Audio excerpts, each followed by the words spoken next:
Our next speaker is Mr. Omar Al Busaidy, Entrepreneurial Guide to Self-Development. He's a global shaper at the World Economic Forum in the Abu Dhabi Hub and a member of the US-UAE Public Affairs Committee at the American Chamber of Commerce in Abu Dhabi. Omar has worked in both the public and private sector in prestigious organizations such as the Abu Dhabi Tourism and Cultural Authority, Dubai Chamber of Commerce and Industry, National Bank of Dubai, and he served as a commercial attaché at the British Embassy.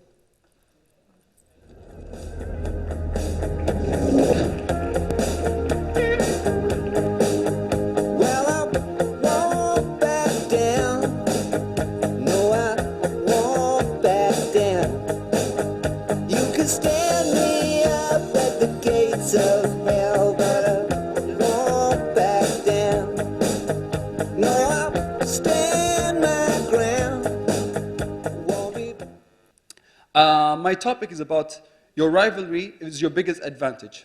I want to demonstrate something.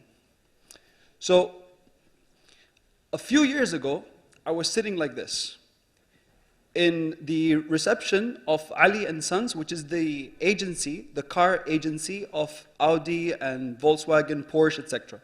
Once upon a time in my life, I used to own an Audi Q7, the four-wheel car. I was sitting in the reception like this as I went to service my car.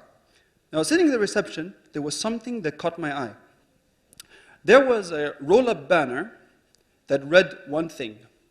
It said, "Service your car in 90 minutes." Okay? So, service your car in 90 minutes, and below, it said one sentence, timed by Germans. Service your car in 90 minutes, timed by Germans. This took me back a few years before that, because there was one time when my uncle is one of the biggest inspirations to me, and he once said to me, he's like, "Omar, think about it this way. If you were not living in the UAE, you're not living in Dubai, if I sent you to Mumbai, could you work there? If I sent you to Tokyo, could you be hired there? Or DC, or London, or Paris?" What was he trying to say? He was trying to say that at that time, I was around 18 years old. At 18 years old, when you look at kids from these countries that he mentioned, they have several years of experience already, knowledge, willpower, all these things that actually Mr. Abdul Latif Al-Saib was talking about it. It's horrible that he's not here, because I wanted to refer to what he was talking about and build it on my presentation. Everything he said was absolutely right. So the idea is, my uncle was asking me, you, Umar, 18 years old, as an Emirati, are you competitive enough to be hired to work in any of these countries from any organization, being public or private? So this is the thing that took me, and this is why today, when the Germans can go out and say, service your car in 90 minutes, timed by them, a country can go out, tell the whole world that their whole population is competitive enough to send a statement like this, that is something to be proud of. So for me, I always say, when we say Japanese people, we say they're disciplined. We think of Filipinos, they're very friendly, and this is why we have them in the service industry. You look at the Indians, they're very smart. Like some of the top of the Fortune 500 companies in the US are run by Indians. Apple, Google, you name them, Pepsi, all of them have. So for me, I say, when is the day that will come, just like Abdul Latif mentioned, that people from the UAE are competitive enough to go outside the world and run organizations, institutions, etc. So this changed everything in my mindset. I know I'm just one out of, we're probably around 1 million Emiratis, or less or more. I don't know, you go to different conferences, someone uses a different number. When we feel like we want to be more, we say more. When we feel like we want to be less, we be less. It's like a thing there, okay? Anyways, having said that, I started changing my mindset. See, as an Emirati, I'll be very honest, I could have had a normal lifestyle, which is go to university. Like I finished high school, I could have just joined university, study there for a few years, and actually I had a chance to go overseas because like my sister, she studied in the States, My younger brother, he studied in the States, and my brother will tell me all about his spring break parties, what he'll do in Miami and Vegas and all these places. Yes, they do, okay? Everybody goes out and has fun. Anyways, long story short, I didn't do that. I decided, because of my uncle, he has this thing when he looks at me, he says something, looks at me very deeply, and it affects me.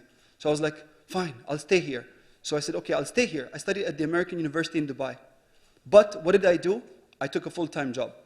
One of the places, as you heard in the introduction, is I was working in Dubai Chamber. I was working in this building. So it's kind of cool to be back. I was actually working in international relations department, now they call it international relations. So my job was to deal with people from overseas and help them to open businesses here. I studied marketing at AUD. So I studied marketing. I started researching a lot about marketing and advertising and all these things. And so I had a full-time job. I was studying at the same time, but that wasn't enough.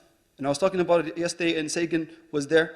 By the way, Mr. Sagan is owner of sellannycar.com. So you want to sell your car or buy a car? Go to that website.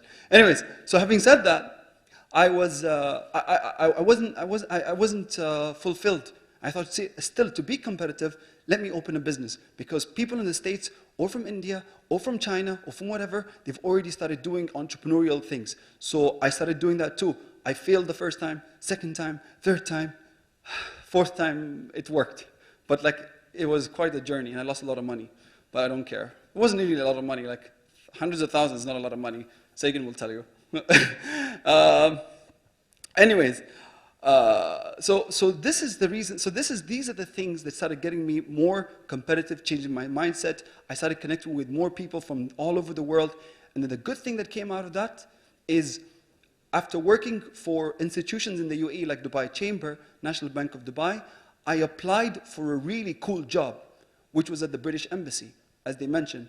So at the British Embassy in Abu Dhabi, I was the first Emirati to work as a senior commercial attaché. So what is the commercial attaché? My job was to help UK companies to come and do business in this part of the world. But I had to help them win contracts in oil and gas, defense, construction, education, healthcare, all these different sectors. So because I had the chance to get into a place so competitive like this, because they never had an Emirati before, I got to show them that, you know, I had the will, and I wouldn't mind. It was a much lower salary than what I could have earned working in the UAE, but I worked in the UK government. And then they even sent me to the UK. I worked in the UK as well. So that changed my whole mindset. The systems I learned from the English, everything. I'm not half English just because I speak English this way, and just because I have a cool book called Just Read It, which is outside. It's in English too, okay? But it's just because my parents, unfortunately, only spoke to us in English growing up. But having said that, they hired me. Because of the experience I got at the British Embassy, everything in my life changed. The exposure I had working with really big CEOs from some of the largest FTSE 100 companies. These are like the ones who are like in the exchange house in the UK. And then this opened the doors for so many things in my life. As you heard in the introduction as well, I'm now a global shaper. I don't like shape the globe and all these wars. It's not me. It's other people. I'm doing good things. So what I do as a global shaper with the World Economic Forum. So the World Economic Forum, if you guys know, it's one of the biggest events they organize is Davos. That happens every year. They also organize the government summit here in the UAE. There are 5,000 shapers in the world. And like I'm one of the 25 shapers in Abu Dhabi. So we do things on youth mentorship, youth development, women empowerment, all the good things in life, you know, talk about these things. That helped me, and I became a global shaper.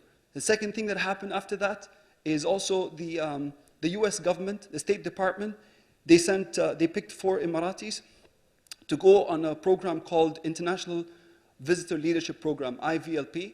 And it's a program that, you know, the likes of Tony Blair, Margaret Thatcher, all these different leaders got a chance to be part of this program. They send you over there for like a month, train the heck out of us, and try to make us like leaders, but I don't know what happened to me. The rest of them are. The ones who went with me are actually very senior people. I'm like, still trying to sell a damn book. Okay? Anyways, so having said that, these, so you get recognized by working on yourself so much, And now I feel that I became competitive on that level. And then the fact that this year, I got a job offer to work at the IMF in Washington, D.C., that was it.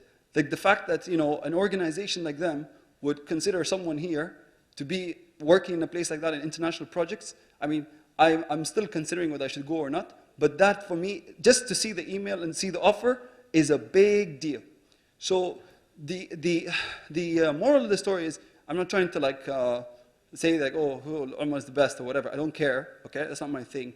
I'm here because I want to try to tell everybody, whatever nationality you come from or whatever. See, there's one thing we always have to remember. Every one of us are ambassadors. You, the moment you step outside your house, you're an ambassador for your family, for your country, for your religion, how you speak to people, how you talk to people, everything. When that person looks at you, they immediately stereotype you.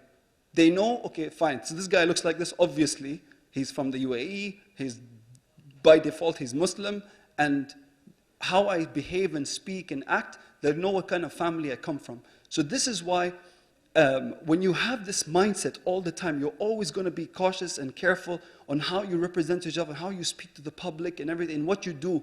Because the moment I behave this way, or people will immediately not only say, think Omar Al Busaidy, they'll think Omar and every other Emirati out there, this is what they're like. So for me, I try to be the best version of myself, not because of myself, but because of the people I also represent. Not just the Emiratis, which is 1 million, but the Muslims, which is over 1 billion. So I think about it that way, because then people are like, oh, okay, these guys aren't so bad. Because the media is saying one thing, but then we're seeing something else. So the same thing when people see, whether it's the content of the book or anything that I'm doing, it's trying to reflect this positive image that I'm trying to say.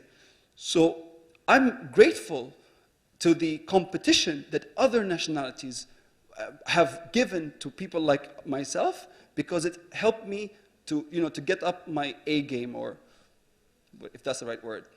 That's what I usually say, my A game. Anyways, so that's technically really what I wanted to say. I don't want to bore you guys. And you were supposed to have a break before my speech, but I kind of like crashed the party.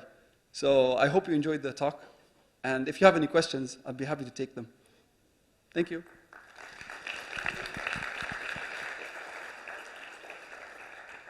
There's like awkward silence. Oh, hey, Amal. And by the way, like honestly, I'm very proud of these two legends over there, Amal and Nada.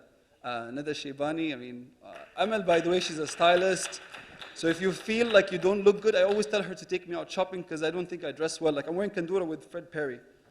Like that's like not even right, but I don't care because it feels good. And Nada, she's cool, like, you know, I'm trying to help her with a magazine. Learn Arabic so you can read her magazine. I'm the first one who should do it. Inshallah, inshallah. So, okay, good. Any questions? No? Okay. Thank you, guys.